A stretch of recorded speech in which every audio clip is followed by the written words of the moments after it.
So getting right to it. Tonight's agenda, I'm going to have a few announcements, try to get through those real quick. I'll have Effie will do us a little safety minute, and I believe Rick Rick Bywater has created a video for us. How great is that? Thank you, Rick. I'll do a demonstration on the toothpick dispenser right there. That's all you need right there. So I'm just going to point. Then we'll take a short break for some refreshments and gathering around the tables and talking. And then we'll go through the March challenge, which was a sphere or something spherical, and we'll end with show and tell. So great to see everybody. Let's see, I see a few new faces out here. Who's our visitors? Do we got visitors? All right, can I start with you? Where are you? What's your name? Rhea? And you're from where? In Olathe? Okay. Well, nice to see you. I thank you for coming tonight. And your name? Mrs. Jack. That's not the Irish name for a girl. What? Colleen is here, Jack's wife. And my former boss that was my boss for 30 years, Scott Elder, came in. He said he'd been wanting to see what we do here for a while. So I thought, well, come watch me. No, his son took over. That's a whole nother story. No, Scott and I have been friends and co-workers for over 30 years now. So we're more like brothers than we are employees. Let's see. Okay, so here's my announcements. The board is looking for a new member at large. I have hit up Bill Paulo, but I haven't gotten a response back, and we can have as many members at large as we can fit in the room. So if you're interested on being on the board, maybe you just want to see how the club churns and how things happen in the background, talk to me, talk to Kevin, talk to any of the board members, or just show up at one of our board meetings. It's the first Monday of every month at 7 o'clock. Set in on it, see if it interests you. But we would certainly appreciate any new bodies there that we can get. I do have a mentor list put together. I'm hoping to get it posted soon. Right now it's in the hands. I sent out an email just last night for the folks that are on the list, just to overview it before I put it public. I wanted them to have a chance to see what I put them down for and how their information is in there, make sure there aren't any mistakes. And then we'll probably get it on the website, as well as I'll get it posted on the bulletin board in the shop. And that'd be, if you're a new member, you're looking for some way of maybe working through a project, or just need to get the basics on a lathe. You haven't really had a chance to do that before. That's what these members are putting their names out there for. Somebody to contact that you could arrange to meet out here or meet at their shop, and just go through the process, learn the lathe, learn a process on the lathe. There is no silent auction table tonight. We will try to get that instigated again. I think Mike was going to try to help Mark Inman out and keep that table going. Open shop continues as scheduled. See the website if you're wondering about any of the times. And then we got a couple upcoming club demonstrations. The April demonstration is going to be Phil Sykes, and he's going to demonstrate a photo ornament. And May is going to be Larry Dice, and he's going to demonstrate, I've got it, painting on wood. I think it's who are you? He's got a platter process on painting the rims of platters that is really cool, gorgeous, and I think he's been doing it for several years, so worth watching. I see some really cool stuff being made. Okay, so I kept my announcements as short as I could, and I just want you to know, if you're looking for any information, go to the website kcwoodturners.org. It's our best resource for club information, especially on calendars and things like that, what's coming up, the challenges, those kind of things. You can get it all on the website. And also keep your eyes out for the KC wood chips that Sean puts out for us every month that keeps us up on some of the current events and news out there. There are several out-of-town learning opportunities over the summer. Just bringing these to your attention, the 2020 AAW will be live this June in Chattanooga, Tennessee. There is a Turn On Chicago event that's happening in July in Chicago. Of anybody out here, has anybody got a thought of going to the AAW symposium this year? Effie was asking, and Effie and Rick right now. Okay.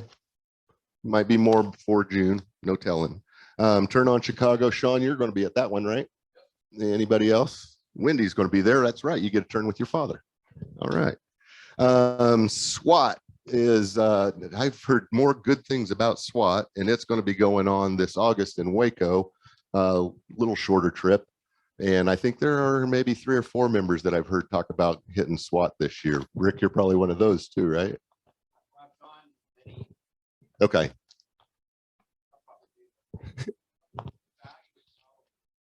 That's what I've heard, that they got great demonstrators, they run a good program, and it really goes smooth. The heat can sometimes be an issue.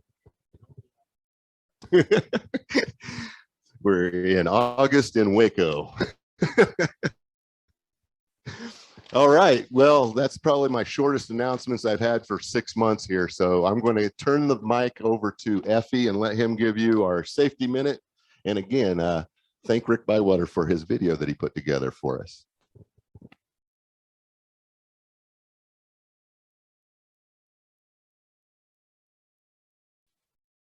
One, two, three. Yeah. Hi, everybody. I'm glad to tell you that in the open shop, we have new members coming to the shop and learning to turn. And this is great. And I encourage everybody to come on the open shop. Anthony is opening the shop every Wednesday and every Thursday from 4 to 9. And it's open every Saturday from 8 to noon, something like that. And this Sunday it's open as well. And there are 2 things I want to talk about in terms of safety. At least for the beginners, it's really important to mount the wood on the chuck properly.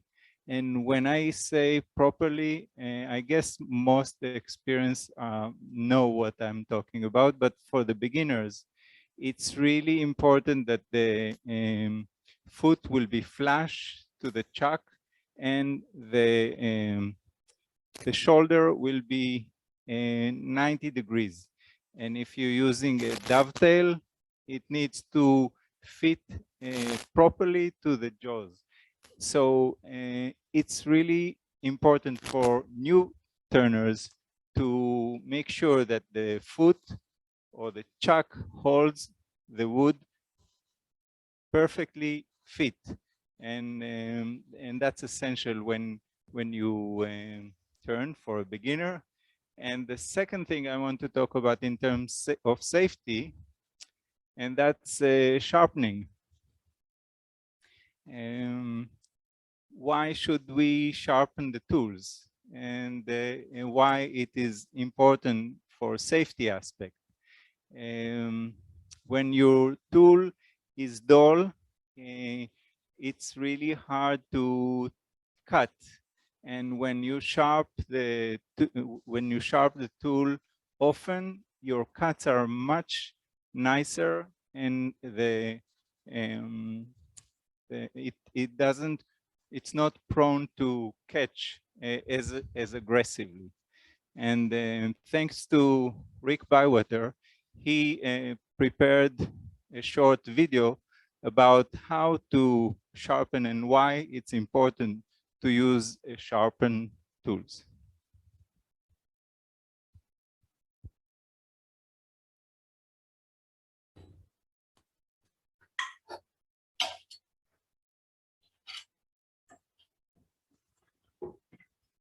This video this video is very good to demonstrate why it is important to have a good foot and good grip on the chuck. And you'll see this guy is going to use his tool to cut, and what happens is because the foot was not mounted properly, let's see what happens.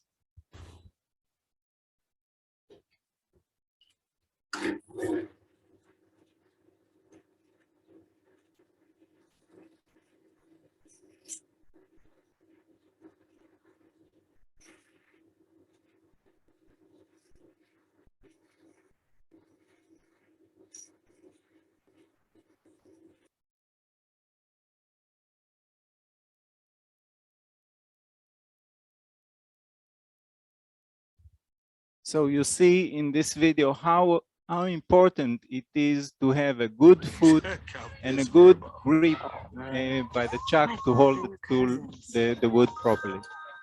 And now for Rick Bywater's video. Now this is faceplate work or bowl work where the grain runs across the bed of the lathe down this way. It's at right angles to the chuck or the headstock, and you face.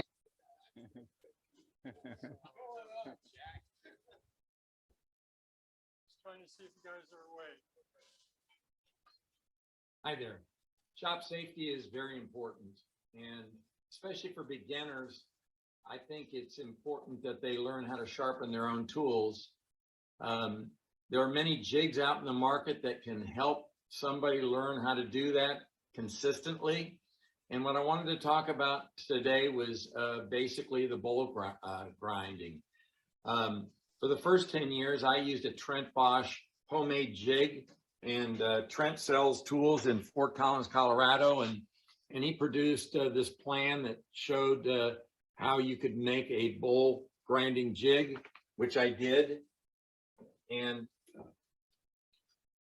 this is that setup. It uses 1 7/8 inch distance. When placed in there, basically rotated back and forth, produces a very nice, sharp, consistent grind. 10 years later, I decided to try the Hannes Mikkelsen Vector Grind. Hannes has made 5,000 cowboy hats. Basically, the Vector plate is placed in the Wolverine jig. This distance is 2.5 inches. Once it's established, it's then placed in the back holes, rotated on both sides. It's then moved up to the second hole, rotated, third or the front hole, and ground again. Basically what it does, it produces 3 grinds for every bowl gouge. There's a lot of control with this type of tool. Obviously, the Wolverine jig is very important. It's what we have in our shop. So you have to learn how to properly grind it. With my grinder, I have 6-inch CBN wheels, and it's worked well for me consistently for over 20 years. I'd like to just quickly show you how easy it is to do a grind and produce the same consistent grind every time.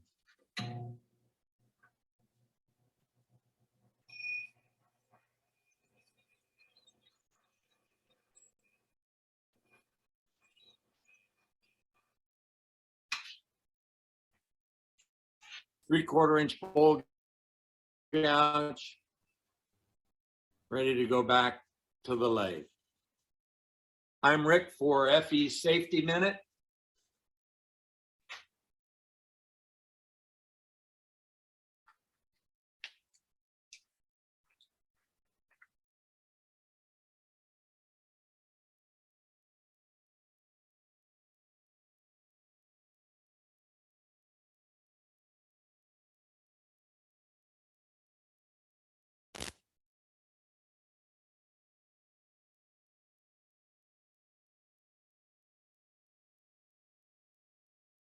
there we go.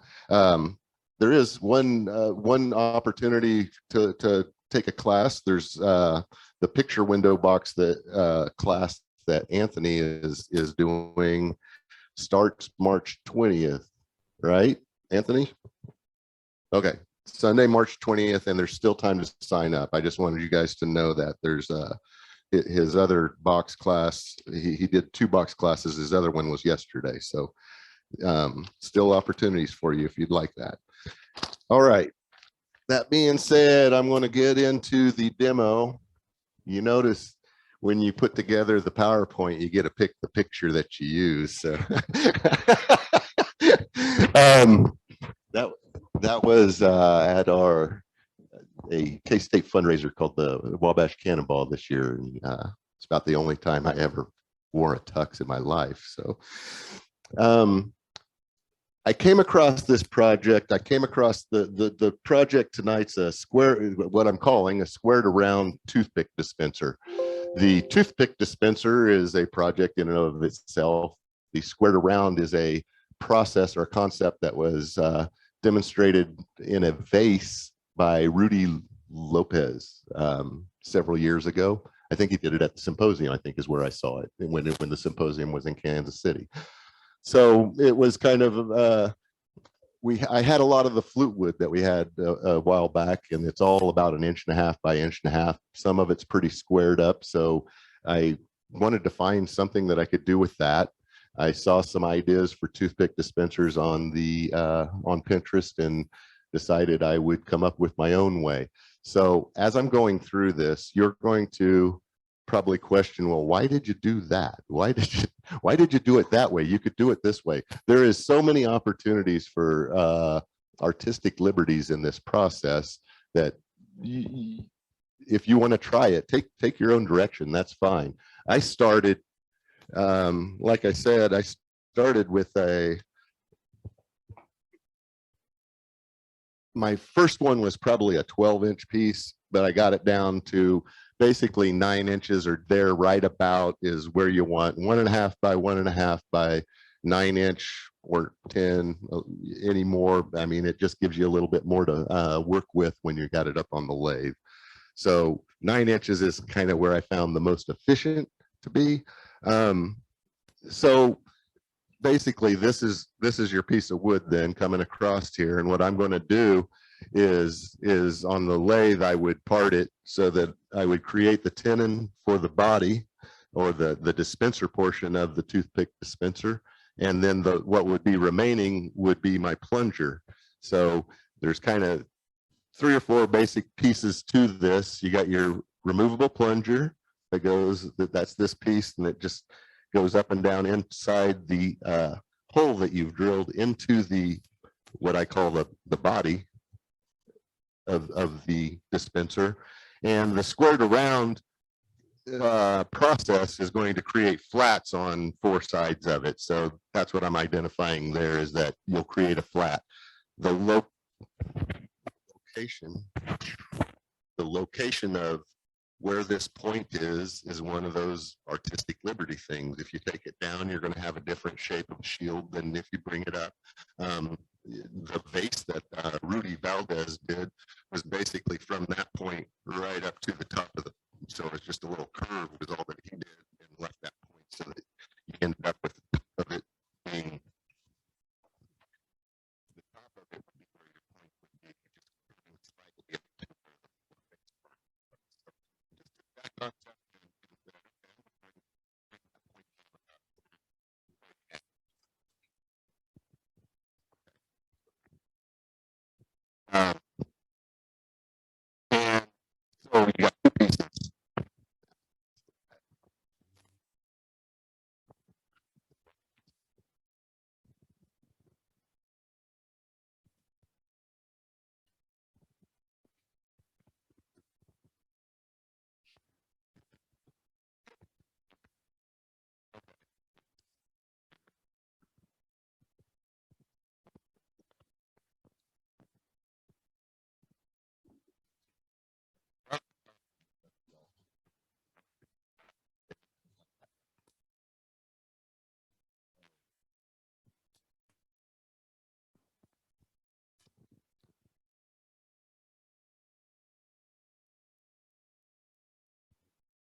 Now, how's that work? That sounds better, right?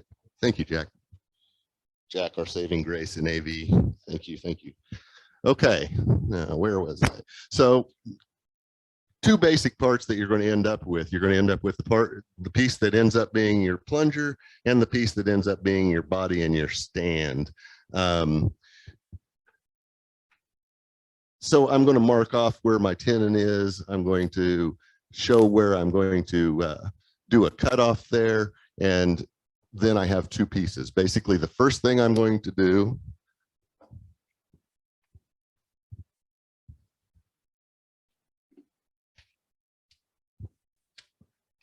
would be, you can do this two ways. I could mark my centers on the ends, put a drive center in, bring up my tailstock, turn a tenon on one end, turn it around, put it in the chuck. The chuck I had and these squares being pretty nice and square, I was literally just opening up my chuck, stuffing this end in and hitting my center point to kind of guide me, and then cranking it down to tight. Then switching out to the Jacobs chuck on this end with a 7/8 inch Forstner bit. So everybody knows what a Forstner bit is. It's going to drill a nice smooth hole, and it's going to be flat on the bottom with a little point that comes out of it. So the first thing that I would be doing would be putting this piece, and you're going to notice this piece isn't 9 inches long. I realized that after I started marking everything up. And I thought, oh, well, I don't really need it to be 9 inches long for what I'm doing to this. But this would be on here, and I would be bringing the drill bit up and drilling it. And the only thing that matters about the depth is that you've got to get beyond the length of your toothpick and allow for the disc that's at the bottom of the plunger, and allow a little space for the top to set into the hole at the top of it. So you can literally just use your toothpick or get scientific and bring out the calipers.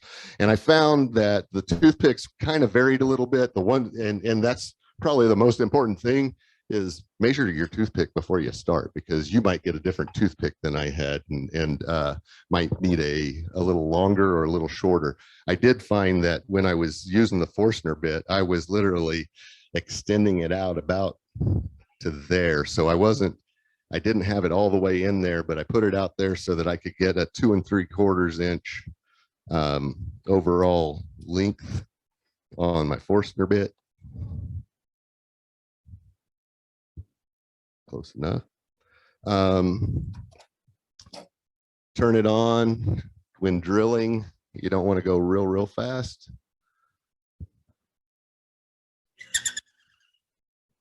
And drill down in it. Just imagine saving some time here and making it a little safer this way too. So now I've got my 2 3/4 inch hole in the end of my 9 inch piece.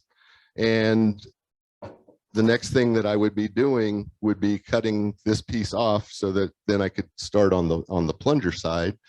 Obviously need to change that out. And in this process, I'm going to use, you all have seen these back there, but if you haven't ever used one, it's a little cone that goes onto your live center. And probably seen these back in the box back there and wondered what the heck they are if you haven't ever used it before, but that just sticks through there to keep it from spinning, so you can tighten that down. By using the cone, I get the diameter that I need to comfortably go into my hole that I've put in there. So now I'm real comfortable. I got a nice tenon down here. I've got the cone stuck in there tight. I have no major concerns of this thing flying off at all. I am leaving everything square, as you'll see. And I'm going to start with a simple cutoff tool. This little dude, my little Craftsman, I'm going to be so sad when it's gone. I mean, it used to be about this long, I think, but utilitarian and does what I need. So here's what I've marked off on the piece of wood. I know where the bottom of the hole is because I just marked my 2 3/4 inch line. And that's just a reference point for me. I want to know where the bottom of that hole is so that I don't cut through it. Then I come down about 1/4 inch or so, and that's the line that will become where the stand will start. That'll be the first place that I'll cut into the stand. So my body's going to be from here to here. My stand's going to be from here to here. Right in here, is that showing up good? Right in here, I'm going to leave that for a tenon. And this X's out part, that's what I'm going to actually, that's where I'm going to make my cut. Now, granted, like I said, this piece isn't as long as what I would be using if I was making both pieces out of the one piece, but I'm just going to get you started, and then I'm going to bring in some time savers there. So let's see. We talked about that. Mark off the overall length. Oh, one thing before I would after I've drilled the hole, or actually at some point before I start cutting this off, I do want to face off this front face, make sure that I got a nice flat face on here. So I might, in that sense, be out here with a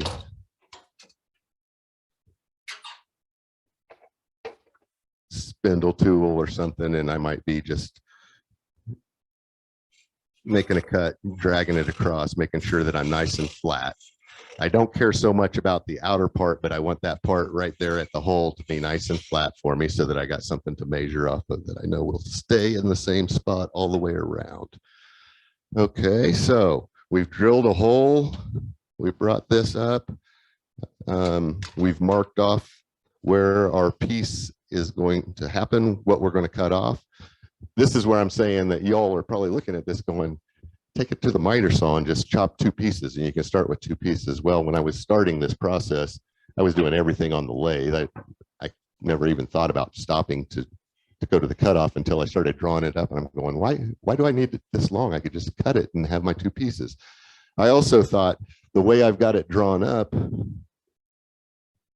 your body, so your plunger is going to go in, so this is going to invert and go in that way. So my grain is never going to match up on the top to the bottom. If I inverted this, then I could get this face to be near this face, and I probably have my grain a little closer together when my lid fit in. It really is small enough, I don't worry about that at all. So that's something you can do if you'd like, but you don't need to. So what I'm going to do here is I'm just going to turn my tenon from my body, and then I'm going to cut this piece off, and then I'm going to show you how I start the plunger, imagining this being longer, and then I'll jump ahead. So let's get this thing rolling here.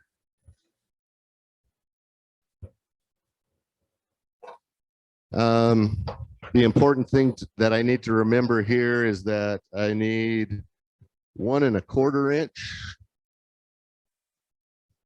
I've only got a 1 1/2 inch piece, so I'm looking at 1 1/4 inch for my tenon to fit as best as possible in this chuck. Your tenon might need to be a little different based on the chuck that you're using.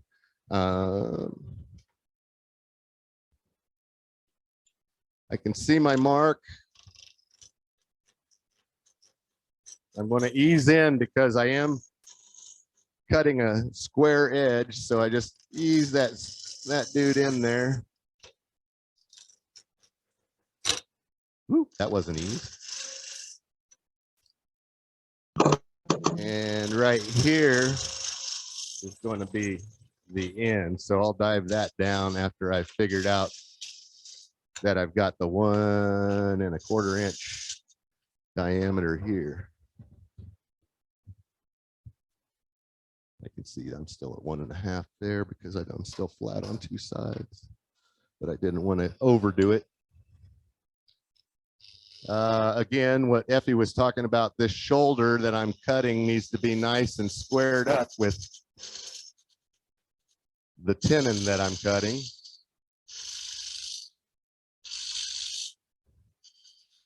Boy, I hope I didn't go too far that time. Oh, just a little bit more. One more cut.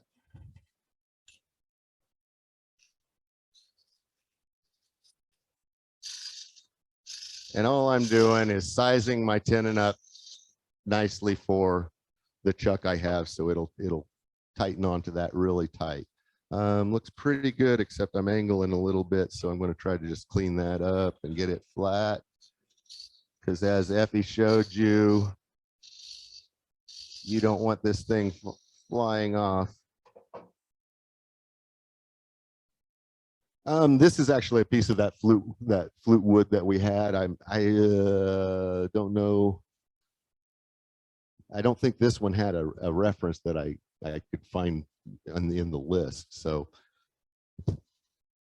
yep, it's been around. God, that flute wood. There's so many just gorgeous versions of that.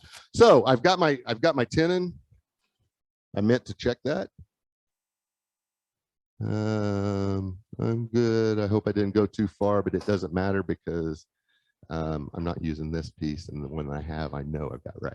So, but same deal. I'm going to just now, once I got my tenon on there, all I'm going to do is cut this thing off.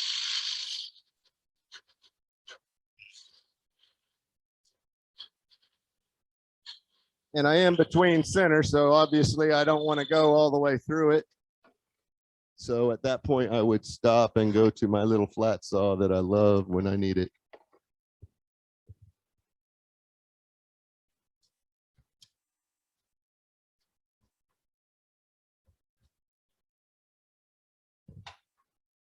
Okay, so this sets aside now. This is our body. We'll use it later. Only this is the body we're going to use because I know it's chuck. It'll chuck up. So that's set aside, and we're going over to this piece, and this is going to become our plunger. Now, our plunger obviously is at max on this end is going to be the 7/8 inch that you drilled the hole. Again, 7/8 inch. Why did I pick 7/8 inch? I don't know. It just looked right for the piece of wood that I had. You could use a 1/2 inch. You could use a 1/4 inch. If you use a 1/4 inch, you're not going to have much room for your stem. 7/8 worked real good with the 1.5 inch. Use what you want. So now I've got this other piece. Now, granted, it would be a little longer because this is what I'm going to change over to here pretty soon. So it would be out here, and then all I need to do is get it round, get my end started, get the disc portion. Oh, the other thing that I like about this project is almost the entire time I can have my live center activated or engaged. And it just makes me a little more comfortable when I can do that, especially when I've got people in the front row. And I'm going to clean that face off so that I'm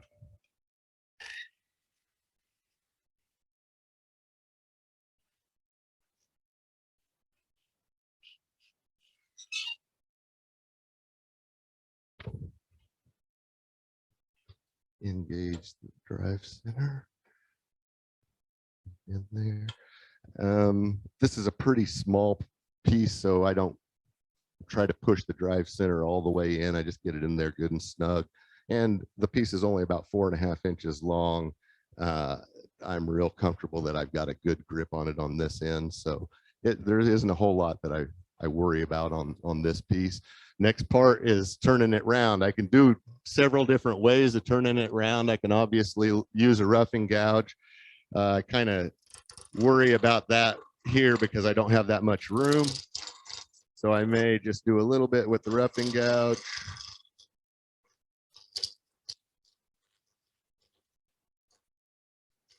And then change over to a spindle gouge that I can have a little better control of this end.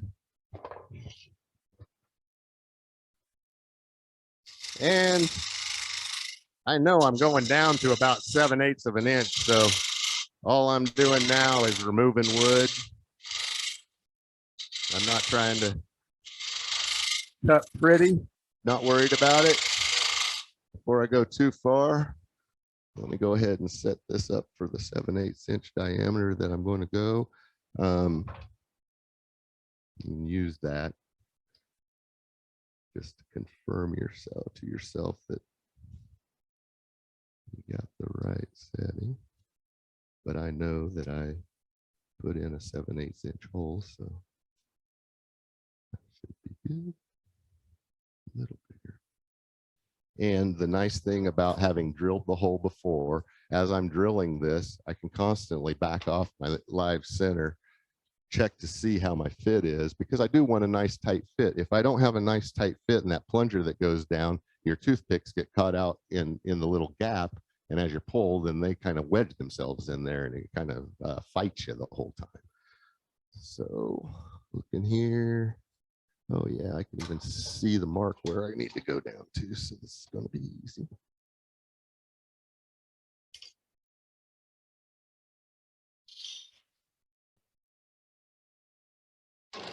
Sorry, after telling you that, and then I didn't even engage it.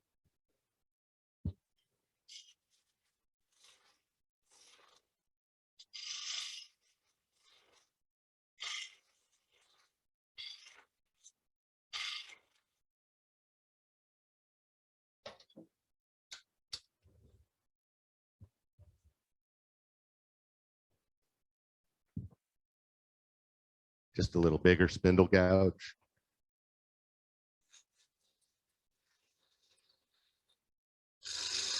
And all I'm doing here is setting up to start cutting my stem. So all I'm really trying to do is just get this round, get it close to the 7/8. It is nice to kind of put a little bevel on this edge here. It'll accept the hole a lot easier. And then there's a little bit of testing and going. I'm pretty close, but I'm not there. Since I'm so close to the chuck, I'm not going to put that up against there while I'm back and forth.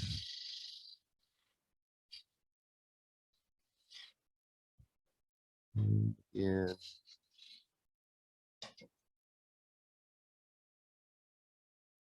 There, I'm there. I actually probably took it just a little too far, maybe. Call it good.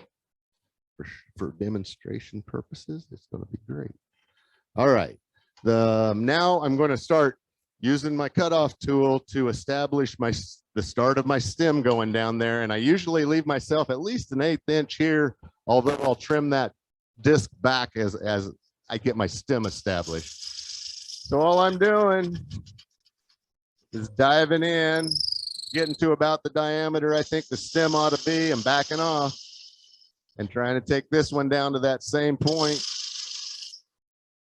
And I'm going to work myself slowly back that way. But before I get too far, I'm going to make sure my disc is about a 1/16 of an inch or so thick. So this is a nice time to get that right.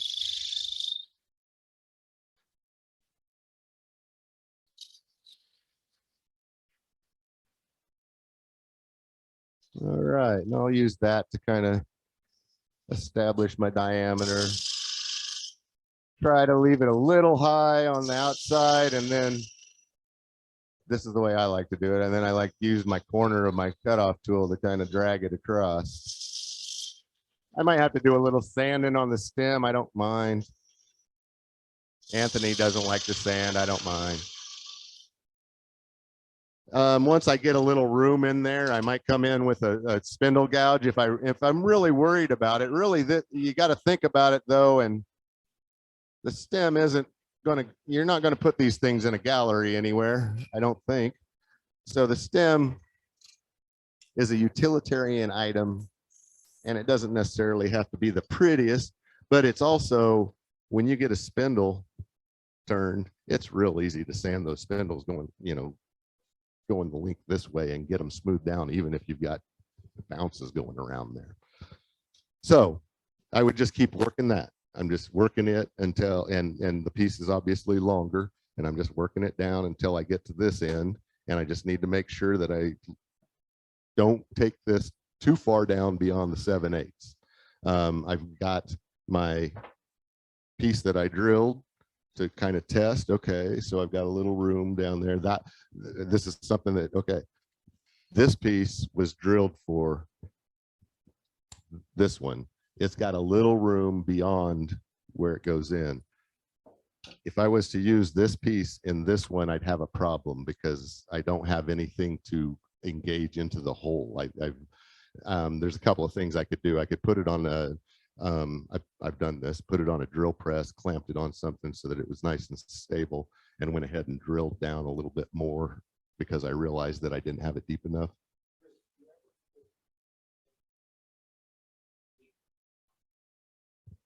If you don't have a tight fit here, there's a very good chance of getting a point going down there. And like I say, then when you start pulling up, it's actually wedging itself. Yeah. So you want a tight fit, but you gotta go, it's gotta go all the way. So that's why I would never try to use a tool to turn this circle or this diameter, because I want a really good clean diameter to work with all the way down. Another thing that I thought about after, you get to doing these and you've kind of thought through the process and then you start thinking about improvements. I thought if I took the disc and put a little bit of a slant to going towards the stem, it would force those tips to want to go to the center, and that'll help keep that being an issue.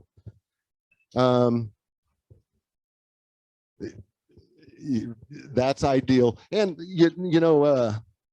I'm the king of modifying something. It didn't work out exactly.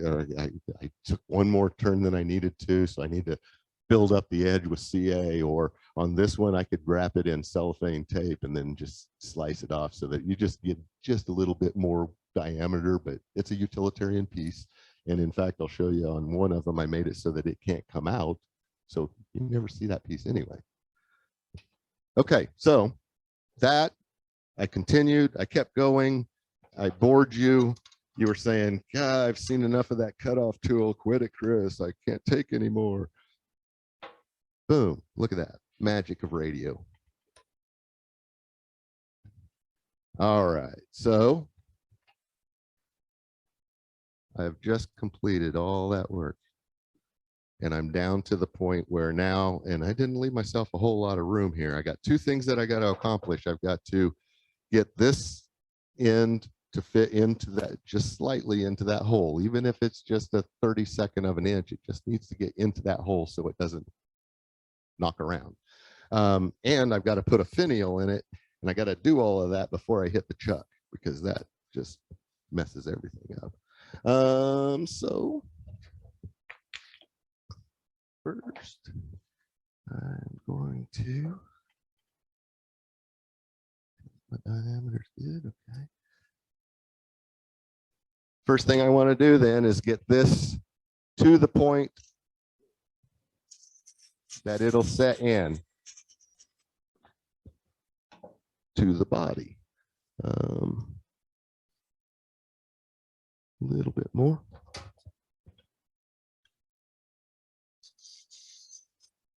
And again, a little chamfer on this end will help it enter that. And I've done several of them where that was a little loose. It's the top of it. I don't worry too much about that. But the nice thing about having your hole already drilled into your body is that now you can do a little test here. Okay, boy, I didn't leave myself much, and I'm going to have a little ridge there unless I drilled this out a little bit, which I'm not going to mess with. But that's okay. I'm all right with that.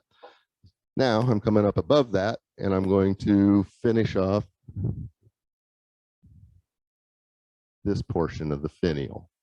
And like I say, I don't have a whole lot of wood there to work with, so I might have to modify it. Okay, so now I've got this all done. I've got this part that sets down in. Now I'm just going to try to finish the end. This is what I've shown. It's totally up to you. I could put a diamond on there. I could make it a toothpick up at the end of it if I wanted to. It's just that that's kind of the shape that I started with and started playing with, and it worked out well. I am going to want to be engaged just for a sense of comfort.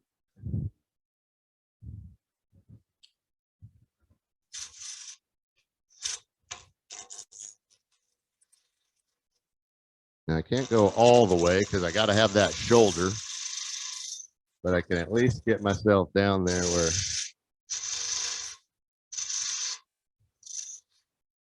All right, so this is the fun part. This is where you get to play a little bit and have a little artistic liberty and do what you want. But I'm going to stay pretty consistent with what I've done in the diagram there. So I know that's the spot that's going to go down into the body. So I'm going to leave a little ledge there for it, and then I'm going to start cutting the rest of my part, and I'll show you a little. I know that sounds terrible, but I'm just getting rid of wood, so I don't care.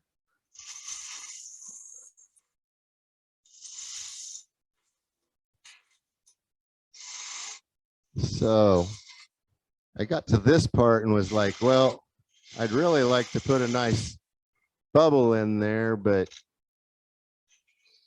I'm kind of tight, so I can't really get where I want to on this side. So I decided, you know what?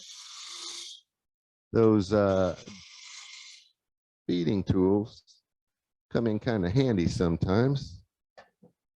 And when I say beading tool, D-Way, Rick, I think you're the one who turned us onto these things, or at least you were the first one to use one. I got two. I got an 1/8 inch and a 1/4 inch. Just a simple beading tool. Let's see. So there you go.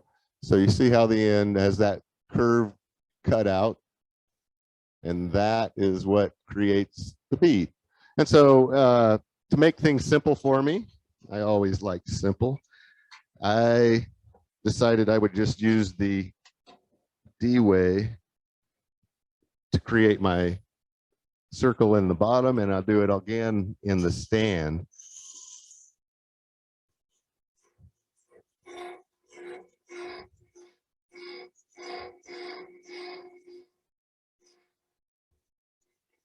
Now, if I tried to cut that myself and have a bead that nice, I'd be here all day. You guys would be yawning. So it just saves some time and effort. Now I'm going to try to cut up to that cut. I do like a little curve. I think a little curve there is kind of sexy. All right, got that. The other end, I just flattened off. You could, like I say, you could make it go to a point if you wanted. I mean, it is a toothpick dispenser, so you could look like a toothpick on the end if you wanted it to. Doesn't really matter, but keep things simple. That's pretty much my shape. If I was going to sand, this would be the time that I would sand this piece. You guys saw me go through all those grits. Now I'm just down to 220. Hitting it while it's on the lathe. Make it nice and easy on yourself. You're going to see if I actually intended to pass these around. Now you'll notice this one will come all the way out, so be careful or you'll have toothpicks all over the floor. This one I doctored so that it doesn't. But if you guys want to just kind of pass those around, that is the ultimate goal, is to get something like that. So like I say, I'm not going to sit here and make you watch me sand, but if this gets passed around, know that I would have sanded the heck out of it. It would have been smooth. I would have buffed it. I'm going to go to a thinner cutoff tool here just because of the amount of space that I have to work with there. And obviously I don't want this engaged when I cut this off. I would have done more sanding. You guys don't want to watch me sand. Probably getting tired of hearing me talk.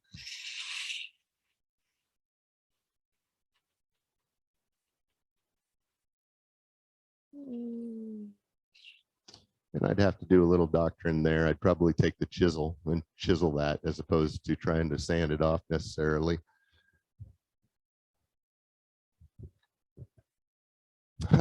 So I'll explain that later, Rick, but yeah, it was something Effie and I were talking about it, and it was like, how do you think we could do something that would do this?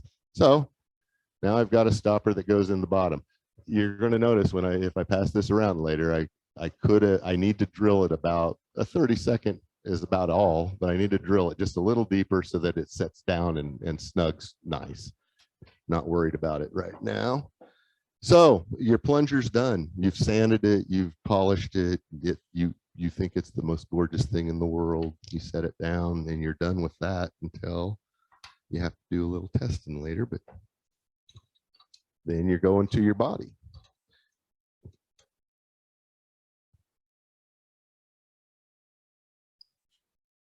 Okay, I have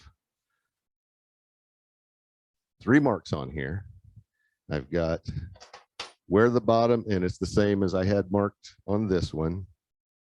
I've got where the bottom of the hole is marked. And then I've got where I want the stand to start, which is about a ½ inch or about a ¼ inch off of that hole. And then basic length of the stand. These dimensions are totally variable to you all. The stand could be 3 inches long. It would look right, but it could be 3 inches long. So you don't have to necessarily follow my dimensions, just follow the concept behind them. Okay, again, to be safe, engage the live center as much as possible. This gives me a sense of comfort, but it's got to give you guys a sense of comfort, right? Sitting out there in front of me. Okay, so I've just got the 3 marks. I've got the basically where it's going to end, where the stand's going to start, and an indication of where the bottom of the hole is. The first thing I'm going to do is establish kind of a cut for where my stand is. And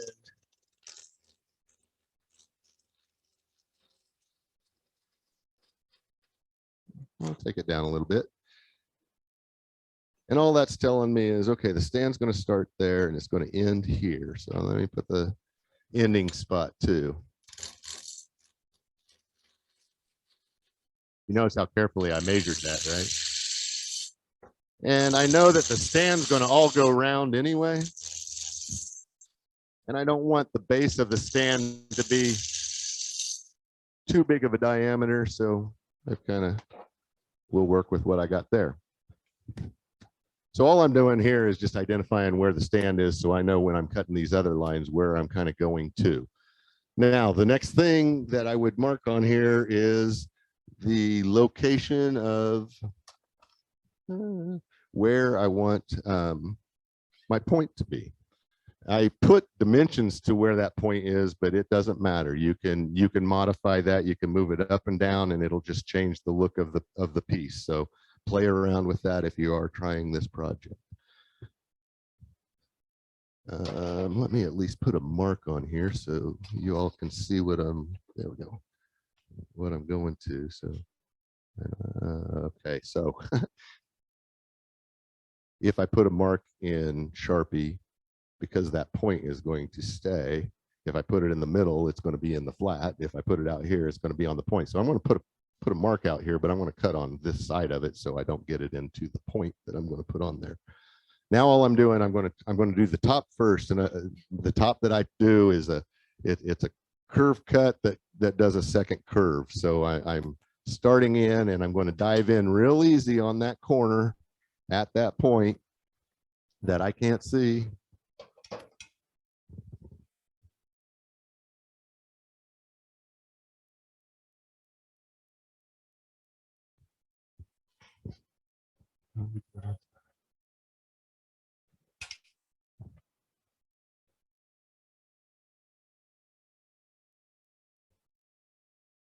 Very gently introduce the spindle gouge so that I can keep that point. Now I'm going to come back and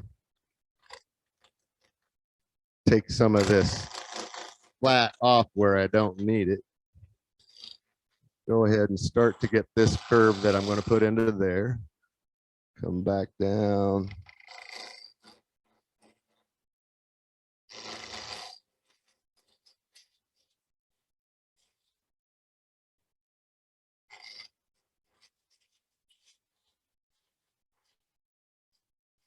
Leave just a little neck on this thing.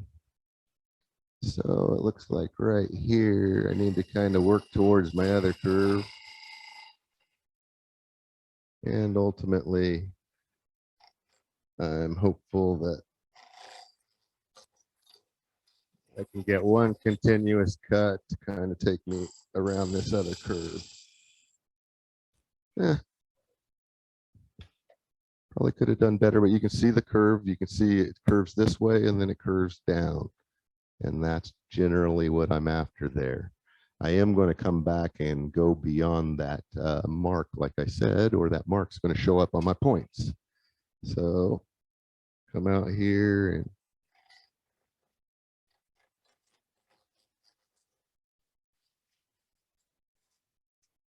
whoop, design, change.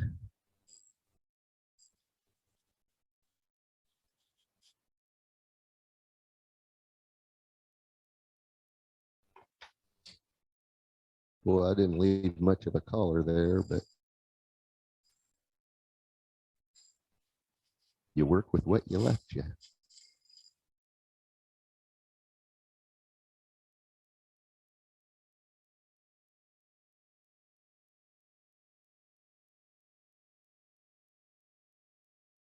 And anything I take off of that is going to make that. Okay.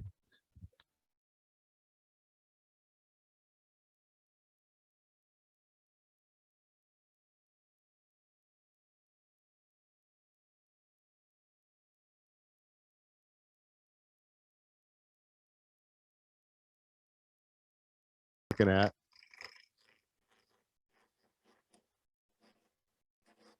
All right. Now I know that the rest of this is going to be round. So however you want to get it there, you get it there.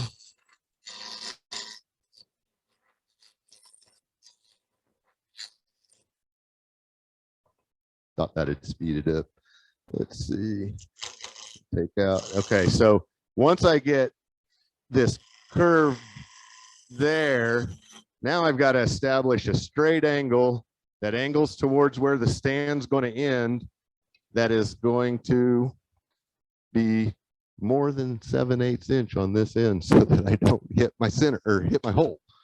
Okay, so you see I've already got the points kind of happening. Now you're going to notice on this point here, I didn't get a point. The flats aren't coming together.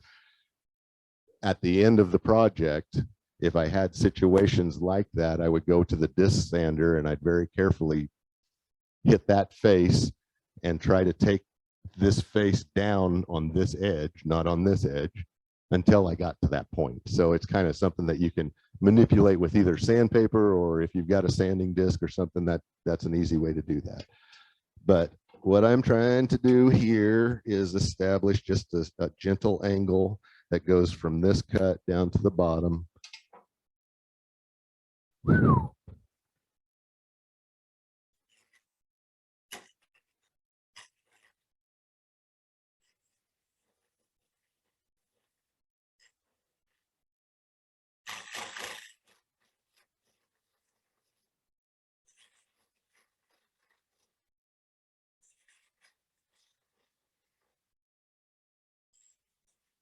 I need a coaster under one of these feet on the lathe. It's kind of rocking on me, but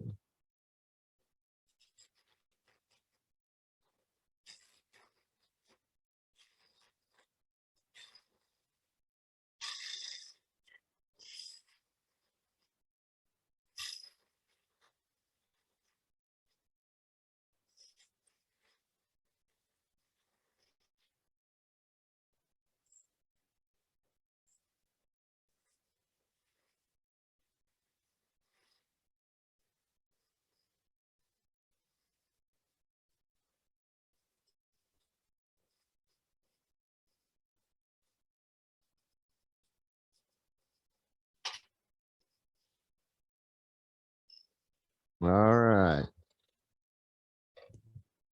Now I pretty much got it. I got my flat showing up where I want.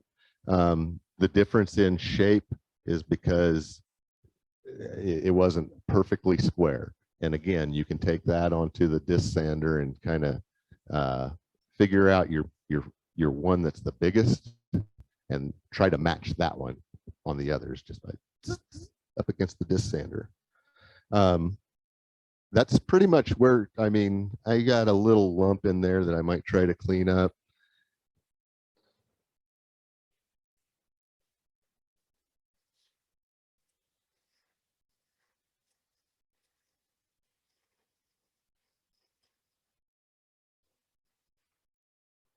And put that mark back on there. That's a nice cut. That's when I'd go through my sandpapers, but I would be careful because if I'm sanding up here on this curve, if you want that sharp edge, you're going to lose that if you take sandpaper to it here. You can hand sand it later, but don't. If you want to keep that, then avoid those areas when you're sanding. But I would go through my grits. Actually, I wouldn't at this point. I'd wait till I got the stand turned. And I'd actually turn it down in speed. Sand slow, turn fast, right, Anthony?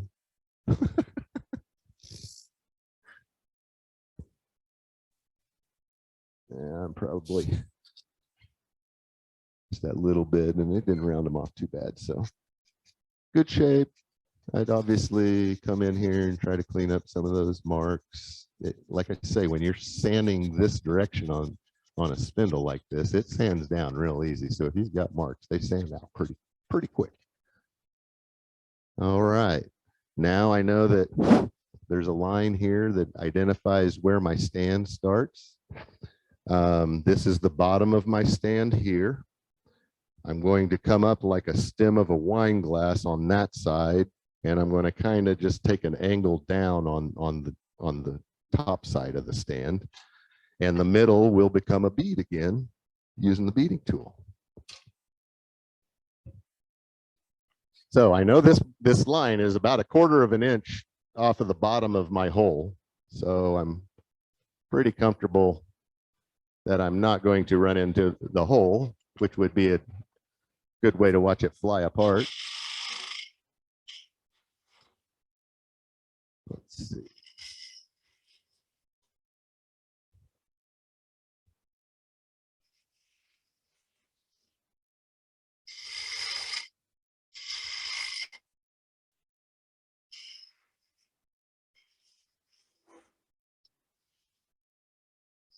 Ooh. Well, we're going to have a design element right there. Works out fine.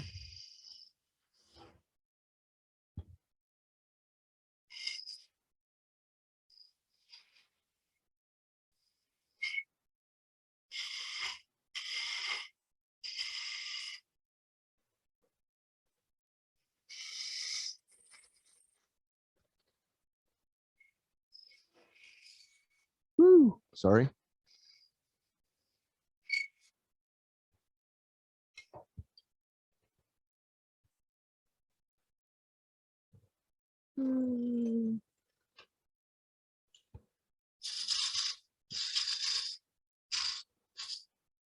Right there. I'm just getting rid of wood, making it shape up the way I want it to.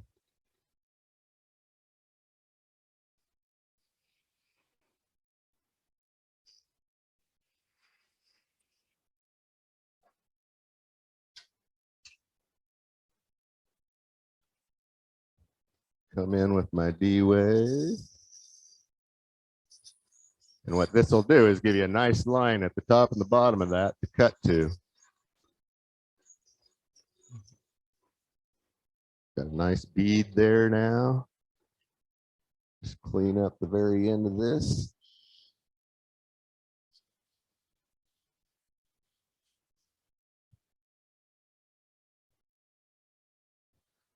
Clean up this end.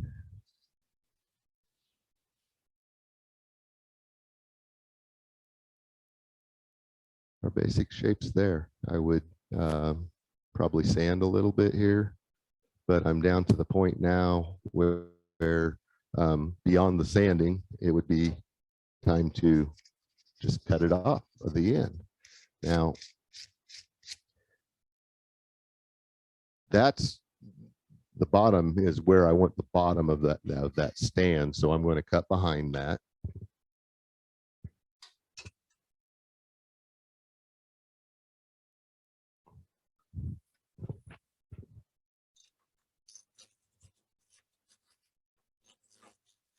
Clear off some of this square stuff.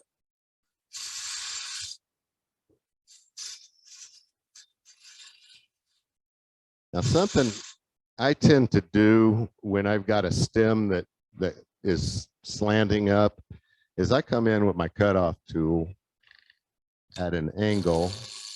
So I might have to trim some off here to get that angle.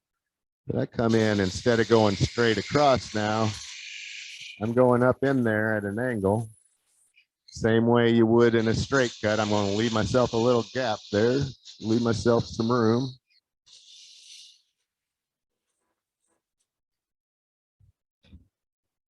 And folks, we are just about there. Exciting point where, and I want it noted that I didn't bleed on the project this time. This isn't bloodwood. So that just gives you a little up slant there on the end. Obviously, there'd be a little cleaning up and sanding, but you've got your two pieces now. It's just finishing it up. And obviously, like I say, I needed to drill that about another 30-second deep. And I got plenty of room down there because I know I got about 1/4 inch. So I can probably go back and clamp that up and put it on the drill press and get another 1/4 inch. But that is your deal right there. You got your flats showing up all 4 sides. You've got all your points are showing up. Like I said, this one isn't a point. There we go. There, right by my I make things. Plunger is at this point going to go all the way up and all the way down. When you give them as gifts, because they make great gifts, they're such a nice little utilitarian item. This is my suggestion, and this is what Rick was asking about, why the one didn't come up. Effie and I were talking about how can we do it where the plunger won't come all the way out, and we were thinking, well, we could drill a dowel through there and pop it in there, but then you'd be bastardizing the outside of your project, which might be a design element. That'd be fine. I simplified it. I took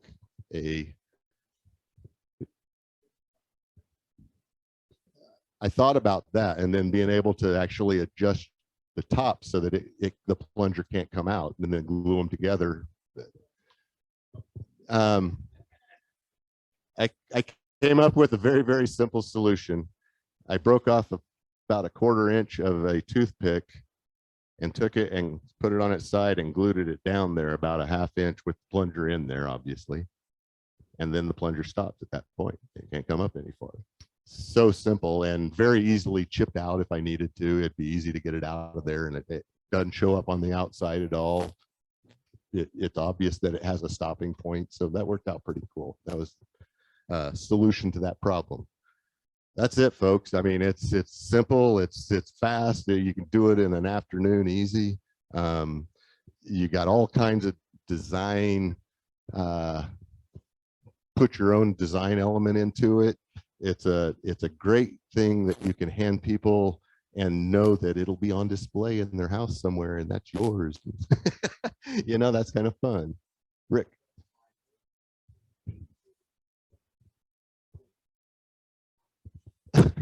Okay, here's your challenge. Here's your challenge now. And I've thought about this, but I don't have anything that hollows very deep. So straw, same thing for straws. My wife uses soda straws all the time in her big mug. She puts soda straw, doing the same kind of dispenser for soda straws. If you think about it, there used to be those ones that they were like polished aluminum or whatever, and you know, pull them out that way. So also the barbershop has their combs in there, you know, in the blue solution. You know? So if you want to go big, just think bigger things than toothpicks. Another little thing that I came across was I had some of them that I had measured 2 5/8 and thought that I had 2 5/8, and I got the whole piece done before I stuck the dang toothpick in there to see, oh, it actually doesn't fit. Well, I went to the store and found these beauties, and these are nice because they're pointed on one end, but they're not pointed on the other end. So if you stick them in upside down, they don't have near the tendency to want to hit that little crack, and they're shorter. So I, you know, found a toothpick to resolve my problem of that I created in my design. So next month's challenge, find something yourself that's a utilitarian item, something that you can turn as a quick project, but actually has a function, a spoon or anything. I mean, it doesn't have to be a dispenser. Try a dispenser if you want, but change it up a little bit. Use your artistic liberties and show me what you can come up with. Doesn't have to be squared around. Solomon did one the other day, nice toothpick holder. It was all round. That's fine. It's just have some fun, but hope you enjoyed that and hope you understood it. The instructions, detailed and way too detailed instructions. You're going to go, good God, why did he do that? But the drawing is also posted, or I think you can click on it on the website and get to it. So if you want to be able to have a printable version of it, there it is. That's it, guys.